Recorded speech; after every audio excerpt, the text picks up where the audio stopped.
Beyond and hello everyone, my name is Nick and I'm here with Angel, lead producer, and David, game director of one of the most stylish and unique looking games I've seen all year. Welcome. Thank you very much. Very nice to be here. Awesome, super glad you guys could join today. All right, so let's just get into it.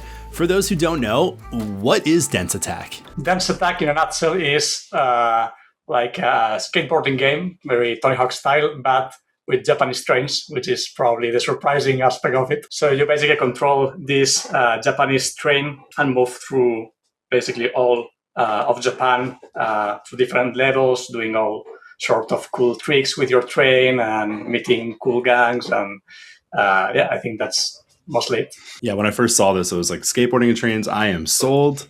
And then like 2 minutes into the game, like, all right, this is totally just super rad. So let's actually talk about that. Denshattack feels like a love letter of the early 2000s era of like that hyper stylish, super unique kind of game. You know, your Crazy Taxis, Tony Hawk's, Jet Set Radio. What games influenced its unique look and style?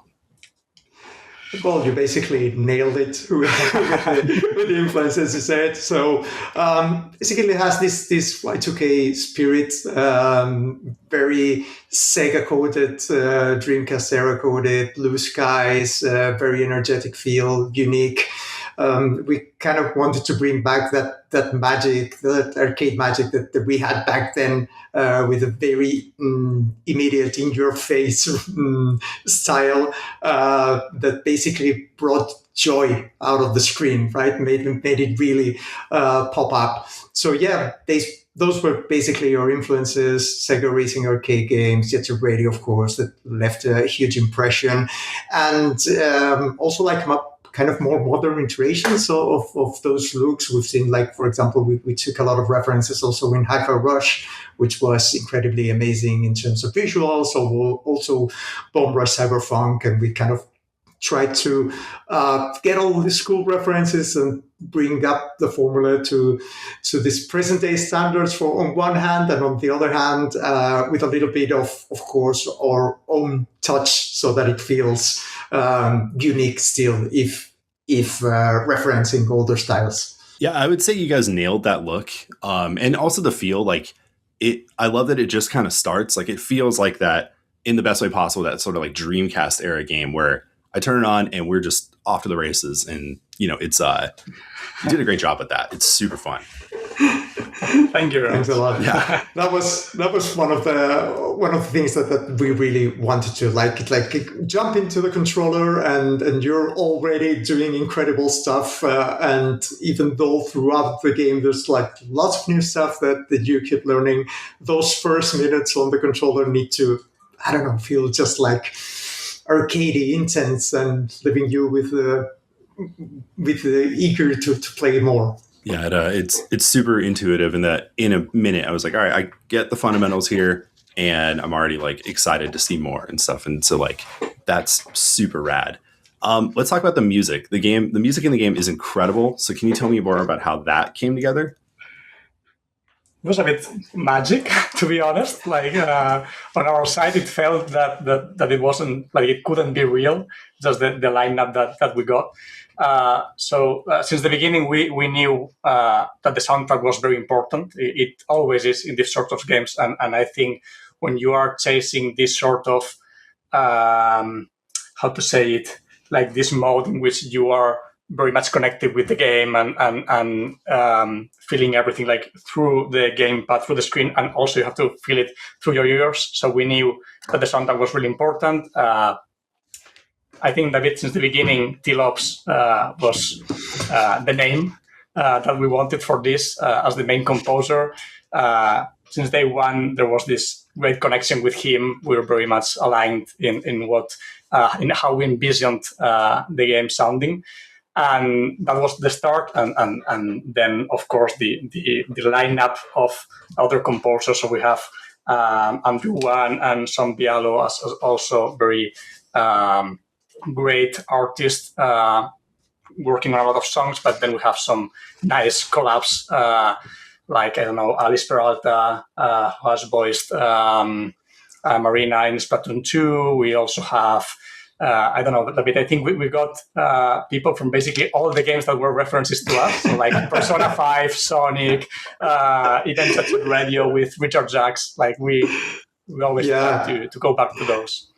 Yeah, as Ansel said, it was kind of magical. Like T was able to lead a very incredibly talented team, and whenever a name came around, he was like, "Oh yeah, I might know this guy," or also the guys at Kid Katana with his kind of record label. "Oh, maybe why don't we try Mitsuyoshi?" And I was like, at first, it was like, "Really, Mitsuyoshi from Sega? Yeah, why not try it?" And it suddenly came together. Like, "Hey guys, we're assembling an incredible team. You want to take part?" And well, we sent the some footage of the game, and yeah, like the board kept getting bigger, and it's like sort of happened.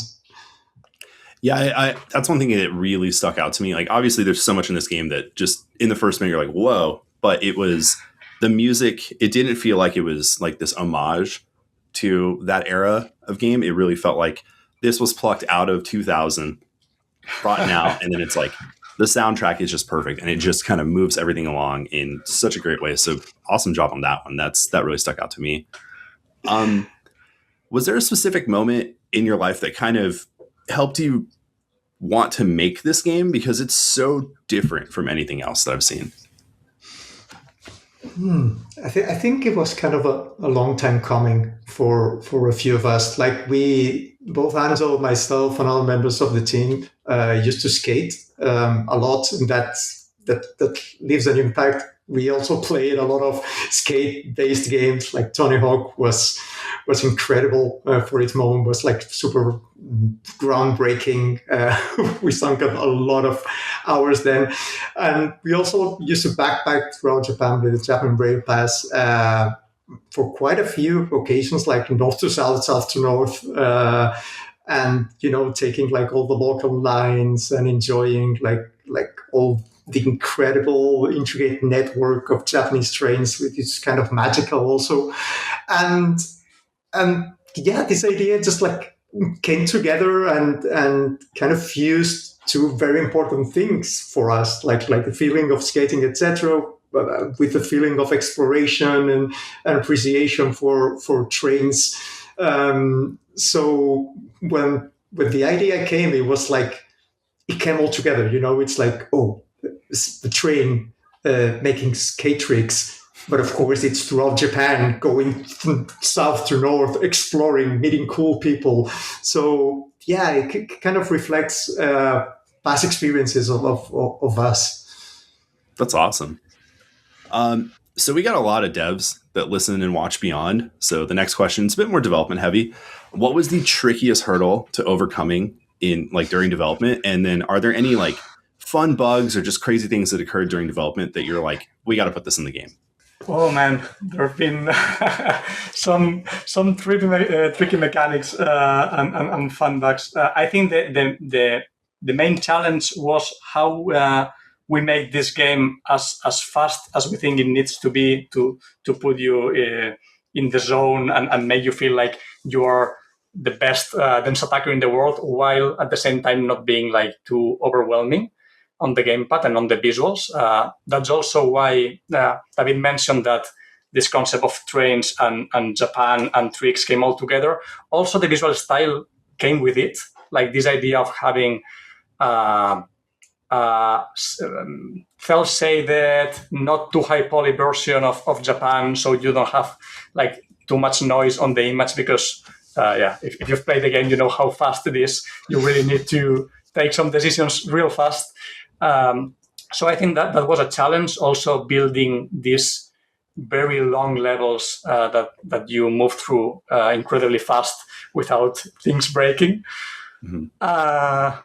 And on the backside, there are a few. There's one where you could just go flying and flying and flying to infinity because you are defying gravity constantly. So it was a big challenge to make sure that it wasn't too easy to just like fly away and not land on a track and just keep falling forever.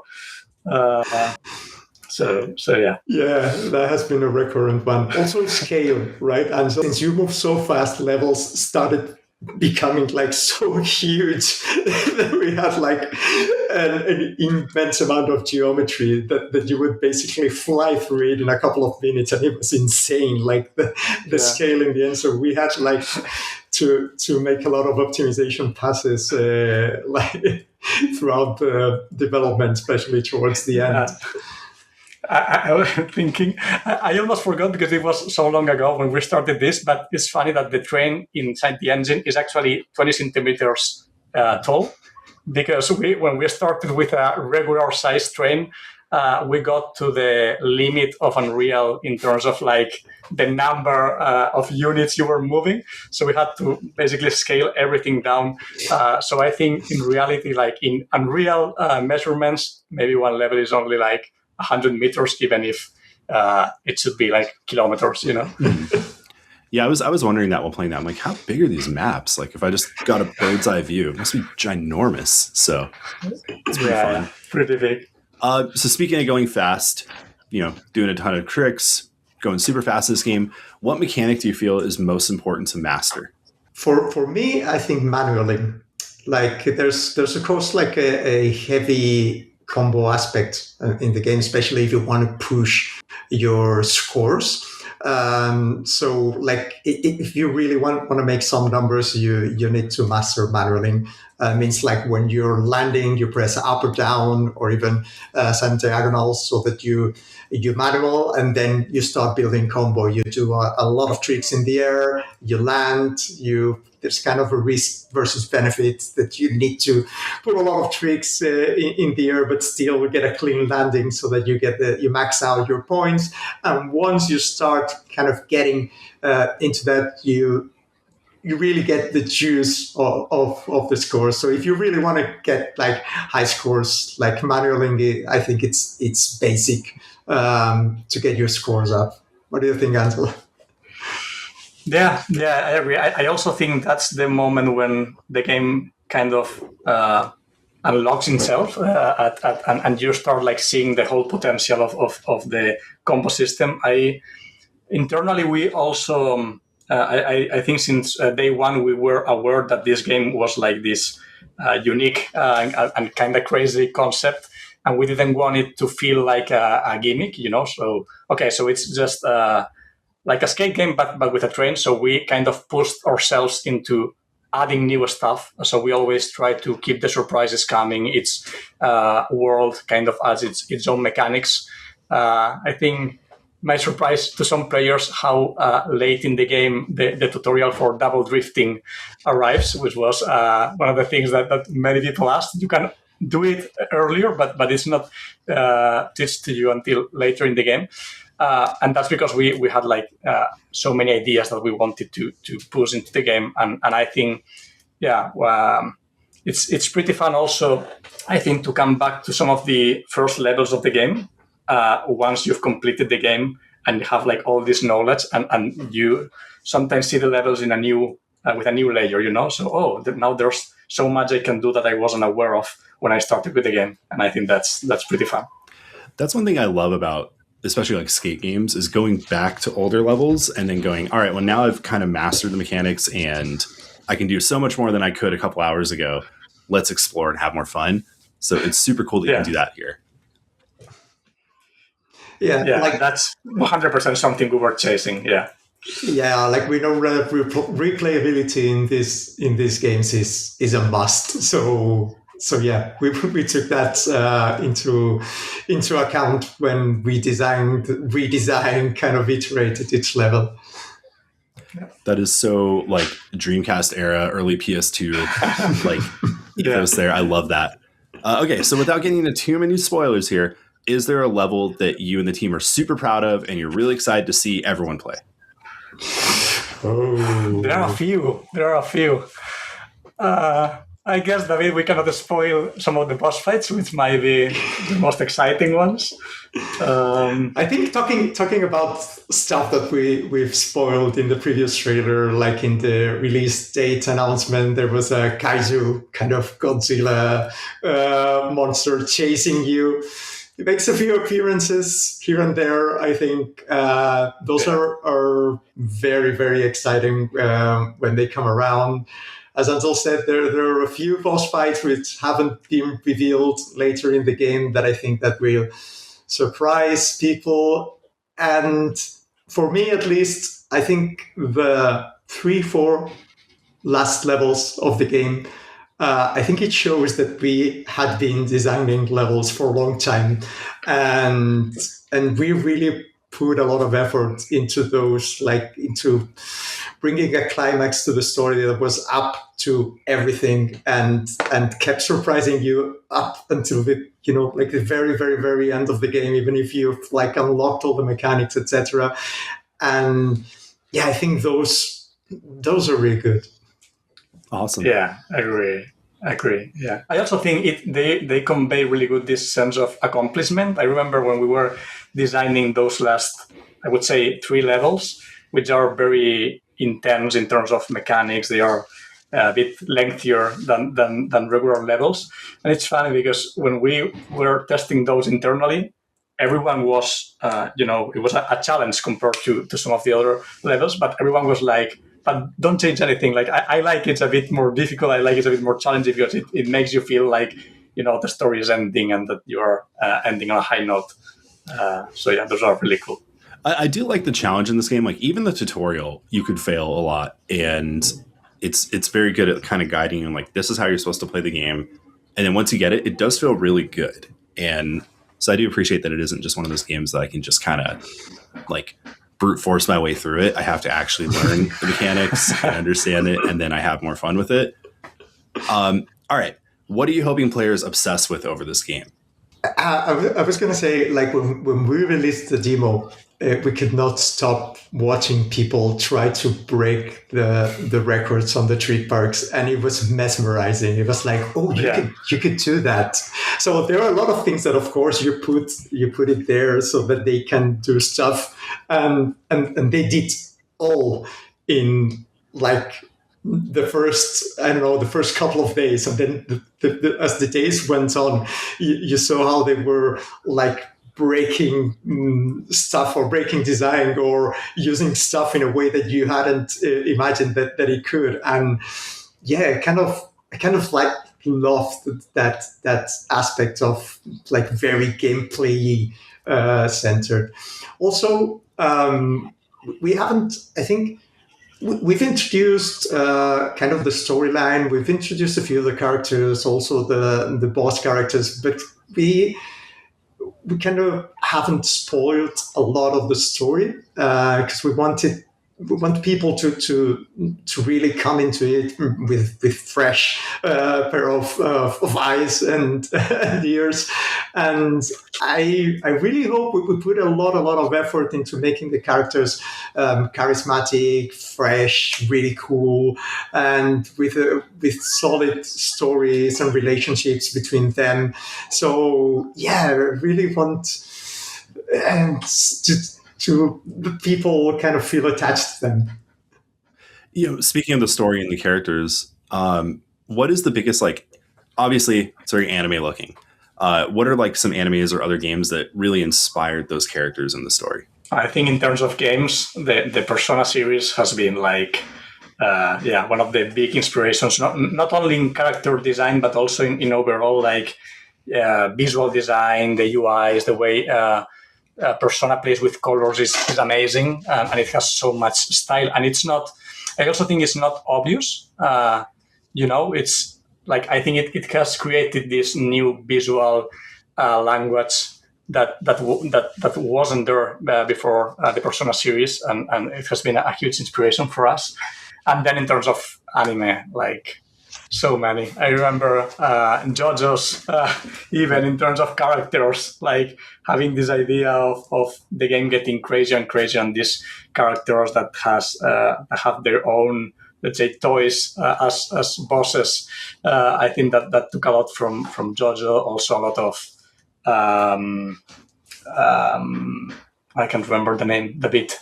Of the studio. Oh no, Studio Ghibli. Sorry, Ghibli. I couldn't remember the name. Yeah, I think there are a few boss fights that take from there. There's also a lot of in terms of animation, Studio Trigger, and in terms of like shonen anime, from Dragon Ball to One Piece. Everything that it's in between has been a huge inspiration. Whenever we talked about characters, like, oh, this would behave like this guy in that scene, you remember? And yeah, we're huge anime fans at the office, so it was quite easy to try and convey what you wanted to do in a certain scene or with a certain dialogue between characters. That's awesome. And it definitely shows, because it doesn't feel like it's just, oh, we went with an anime look. It's, oh, we are fans of anime and pulling from, what we love about that. All right. Final question here. And this is kind of a silly one, but I think it's pretty fun. Thomas Tank Engine, CJ from GTA get modded into basically every game on Steam. What are some famous characters you'd love to see the community add into this game? Well, Thomas, of course, that would be a dream. As a fan of the series, especially the first seasons that were narrated by Ringo Starr, I still watch those from time to time with my kids. So that of course would be great. What else? Of course, we would love to see like kind of official trains and people from everywhere bring their favorites, because here in Catalonia there's a running gag about the like kind of the local service, which is kind of cool in the exterior, but unfortunately it gets like the service is down every now and then, and people are like asking us like, oh, you gotta put that train, the local train in the game. So we thought like, well, it would be great if like people would mod, like their different trains, the local trains, etc., so that we can see also some cool looking trains from everywhere. Of course, it's a train that you could suplex, like the Final Fantasy 16. That would be amazing too. Like there are tons of references if you look here and there that would be cool to see modded in the game. And there you have it. Thanks a ton for hanging out and letting everyone know about your game. It's pretty awesome. It looks super cool. You should definitely play it if you're watching this. Denshattack releases on July 15th on Xbox, PC, Switch 2, and most importantly for this show, PS5. Go check it out. Beyond. Hey, thanks for watching this clip from Beyond, IGN's weekly PlayStation show. You can find the full episode over on youtube.com/IGN Games. And don't forget, new episodes of Beyond drop every Wednesday on IGN.com, the IGN Games YouTube, and all your favorite podcast platforms. Thanks again for watching, and as always, Beyond.